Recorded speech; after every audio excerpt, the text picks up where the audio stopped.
Berat dia dalam 17 tan, guna konkrit grade 35. Grade 35 ni kalau orang duduk dalam sektor pembinaan, dia tahu ni grade untuk buat bing jambatan. Tertulang besi saja, kalau kita masuk besi dalam binaan tukung tu, setiap unit tukung lebih kurang 1 tan besi. Sebab kita target supaya tukung ni dia boleh bertahan di dasar laut lebih kurang 50 tahun. Mana tak ada dengan umur kita dah. Kita tak ada dah tukung tu ada lagi. Labuh dalam laut. Dalam masa yang sama, dia akan jadi zoom penampang pukak tunda. Sebab pukak tunda, bila kita labuh tukung, dia tak akan berani untuk nak masuk. Kalau dia masuk sakok di tukung tu, dengan berat tu tukung tu 17 tan, bukan tukung yang akan geruk. Pukak dia yang akan tinggal arwah. Tapi bukan salah kita sebab dia menceroboh dalam kawasan zoom yang tidak dibenarkan pukak tunda. Sebab pukak tunda dia kena pergi 12 batu nautikal lah kata. Tukung ni kita labuh sekitar 5 je, makna untuk nelayan patah kita. Alhamdulillah. Kerja kita sebagai hamba jom buat. Rezeki ni Allah yang maha pemberi rezeki. Bukan kita juga beri rezeki, tapi asbab manusia disuruh berusaha. Maka kita usaha. Alhamdulillah, setahun 2 kebelakangan ni kita nampak nelayan kita kelik ke jeti, buk tu nyembaluan. Orang sini faham tak nyembaluan tak? Maknanya bila kelik kalah tu, air tu nak rapat di pelik nombor. Bukan dia ambil tukung kita dalam laut tu, atas buk kelik, tak. Ikan dia berat. Kita pun mula berasa semula ikan selayan 3 kilo 10 riyal. Lama dah tak bunyi. Sotong alhamdulillah ada hampir sepanjang tahun. Rakyat kita suka. Walaupun dia bukan pembangunan yang goh dan pembangunan yang tidak dapat dilihat.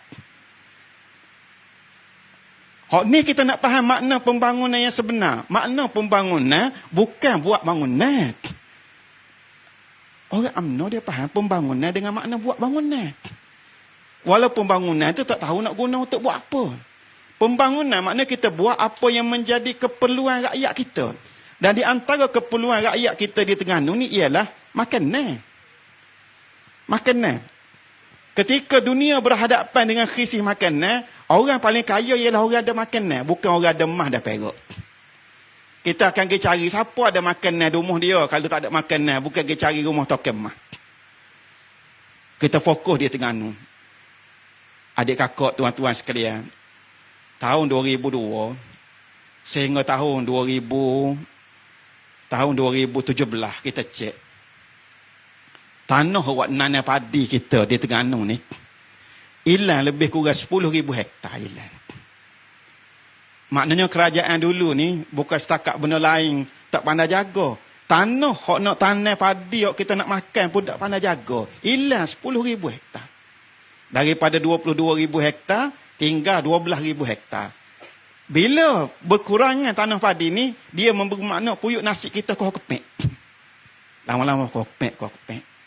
Kita buat pelbagai langkah, di antaranya di Kemaman. Kalau adik kakak perasan, di payah paman dengan payah dadung. Hak tu kita buat turun dalam 400,000 setahun. Buat saliran baru. Buat saliran baru, tujuan kita supaya kawasan tu boleh tanam padi. Boleh tanam padi, beberapa daerah lain kita buat. Supaya hasil padi kita ni naik semua. Dan Alhamdulillah daripada 2018, jumlah padi Terengganu ni, dia cukup untuk makan dalam 43% rakyat negeri kita. 2019, dia naik jadi 48%. Maknanya kau banyak dah tu. 2020 naik jadi 53%. 2022 naik jadi 56%.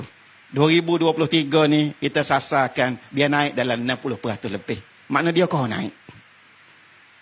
Kerja kita biar ada fokus yang akhirnya rakyat kita boleh dapat sesuatu dengan harga yang murah dan benda ni adalah keperluan asas.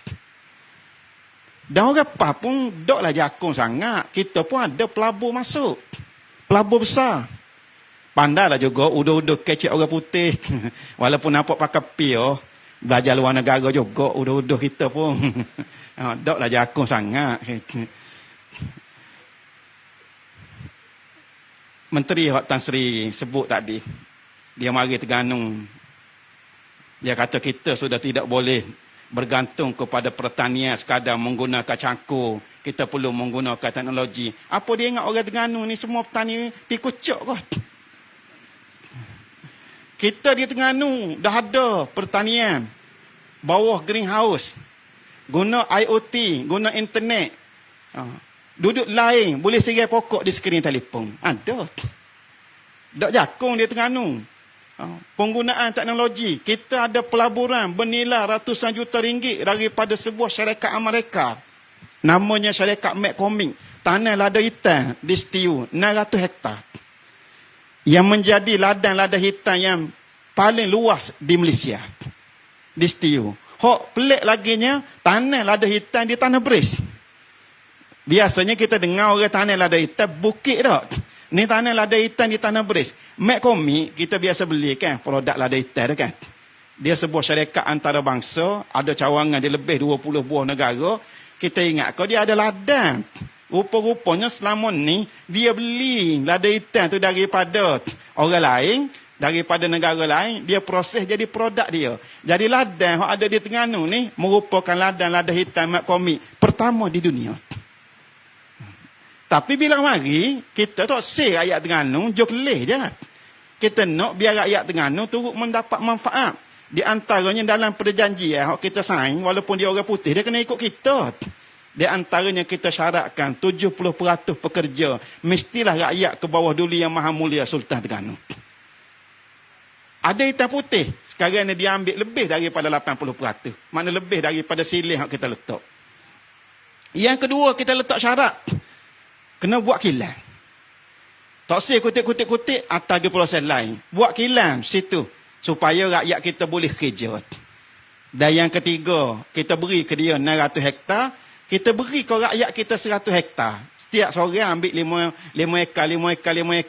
Untuk rakyat kita sendiri nanam dengan manfaatkan teknologi yang dia bawa. Dan tanaman ni ada jaminan belian sebab ada kilang dah situ. Itu di antara cara kita mikir untuk memberi manfaat kepada rakyat. Supaya apa yang mari, rakyat kita bukan hanya setakat kelih boleh berbangga, tapi boleh tupan dan boleh belajar. Alhamdulillah. Nampak perubahan demi perubahan. Hak kita beki, hak UMNO tinggal tu, kita anggap sebagai satu tanggungjawab. Dia bukan suatu kebanggaan, dia suatu tanggungjawab. Sebab sifat sebuah kerajaan ni, orang putih panggil kolektif. Kita panggil kolek, je kutik ya tak? Mana hak orang tinggal lepas tu, kita hak kedia ni kutik. Kutik. Tanpa keluhan, tanpa kita nak ngukit, dia tanggungjawab kita. Dan Alhamdulillah kita boleh periduk-periduk. Hak dekat-dekat ni, kemamai tak banyak. Kalau lihat dungung, ada satu rimbunan kasih.